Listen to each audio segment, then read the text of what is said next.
Welcome back, curious explorers. I am so thrilled you're here. Today, we're diving right into a massive sci-fi level mystery. And honestly, the craziest part? The clues are hiding right beneath our feet every single day.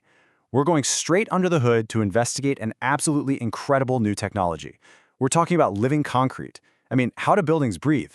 How on earth do they eat CO2? Well, let's find out. Think about this for a second. The next time you walk outside, I want you to really look around your neighborhood. Almost everything you see, the sidewalks you skateboard on, those giant bridges cars drive over, the massive skyscrapers reaching way up into the clouds, it's all made of concrete. It's literally the most used man-made material on Earth. But I want you to imagine something kind of wild. What if those solid, heavy structures weren't just, dead rocks? What if the buildings around you were actually living, breathing organisms? Section 1. The invisible polluter. Okay, let's dive into this. To understand why we even need living buildings in the first place, we've got to look at the invisible villain of our story. Traditional concrete is absolutely everywhere, sure, but it hides a pretty terrible cost to our planet. You see, to make the cement that acts like the glue in everyday concrete, we have to burn a super common rock called limestone. But we don't just, warm it up a little. No, we have to blast it with heat reaching a blistering 2,700 degrees Fahrenheit. That fiery, highly destructive process takes a completely massive amount of energy. And worse, it releases a ton of carbon dioxide, or CO2, straight into the air. And the sheer scale of this problem, it is shocking. That fiery process we just talked about, it makes global concrete production responsible for about 8% of all CO2 emissions on the entire planet.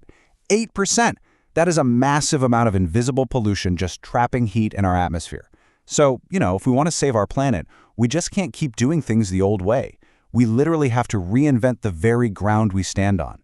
Section 2. Biogenic Carbonate Precipitation.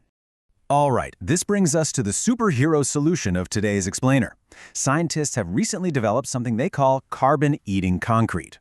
And the amazing thing here is that this isn't just some simple mechanical air filter slapped onto the side of a brick wall. No way. It is an incredible biological process powered by actual life instead of extreme fire.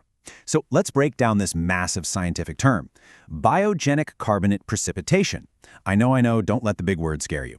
Biogenic simply means it comes from living things. So really this is just a biological process where living organisms take that invisible carbon dioxide gas right out of the air and literally turn it into rock-hard minerals. We are using living biology as a tiny invisible construction crew to build our materials. So, I want you to meet the tiny hero of our story, Cyanobacteria. This is a very specific type of microscopic bacteria, but it's definitely not just any bacteria. It has an epic, ancient origin story. Cyanobacteria is actually a direct relative of the ancient organisms that originally created the oxygen in our atmosphere billions of years ago. So it's a microscopic superhero that's inextricably linked to the very air we breathe today. Let's pop the hood and look at the exact mechanical recipe for how this all works. Step 1. Scientists create a scaffold. Kind of think of it as a cozy, squishy home made out of regular sand and a watery material called hydrogel. Step 2. They add our superhero bacteria, Cyanobacteria, right into the mix. Step 3. They expose this entire mix to bright sunlight and CO2. And right here is where the magic happens. The bacteria don't just sit there. They get straight to work. Step 4. They trigger a chemical reaction that grabs the CO2 from the air and physically turns it into solid calcium carbonate crystals. You can think of it as a super simple equation. Calcium carbonate equals nature's glue. Those solid crystals that the bacteria create do a very specific and extremely important job. They act like a powerful, natural adhesive. They bond all that loose sand and hydrogel together into a solid, rock-hard brick. No massive 2,700-degree ovens required, just nature doing what it does best. Section 3. The self-healing superpower.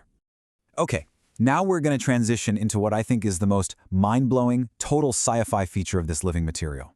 Because it's made with living biology instead of just, dead rocks, it has a mechanical advantage that traditional engineering has literally never seen before. We're talking about the ability to fix its own injuries. Let's contrast these two materials for a second. With traditional concrete, a crack is a fatal flaw. It's basically the beginning of the end. Water gets into the crack, it freezes in the winter, expands, and forces that crack to grow larger and larger until the whole thing just crumbles. But look at biogenic concrete. If a crack appears, the moisture actually reactivates the dormant bacteria hiding inside.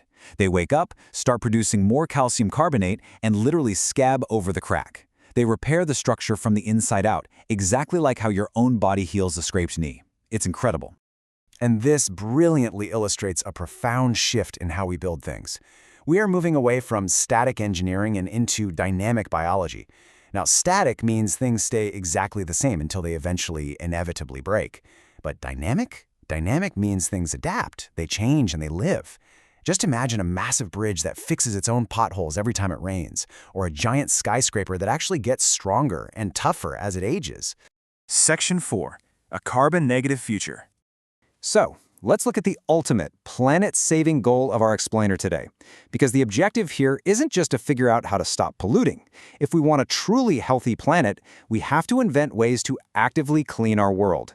So, the crucial point here is understanding the difference between two key concepts. Traditional concrete is carbon positive, meaning the incredibly hot process of making it adds tons of extra CO2 pollution to our atmosphere. But this living concrete? It's carbon negative. That means it actually traps and eats more carbon dioxide inside its crystal structure than was ever used to make it.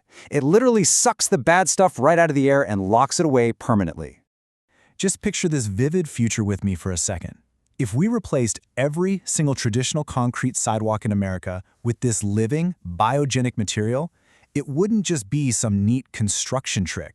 It would be the exact equivalent of planting millions of acres of lush, carbon-breathing forest. Think about that scale. We are no longer just building simple dead shelters to keep the rain off our heads. We are building a brand new kind of living ecosystem, literally one brick at a time. Which leads us to a final, really inspiring question.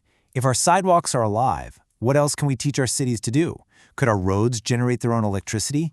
Could our roofs actively purify rainwater? I want you to look at your city today with fresh, completely imaginative eyes, explorers.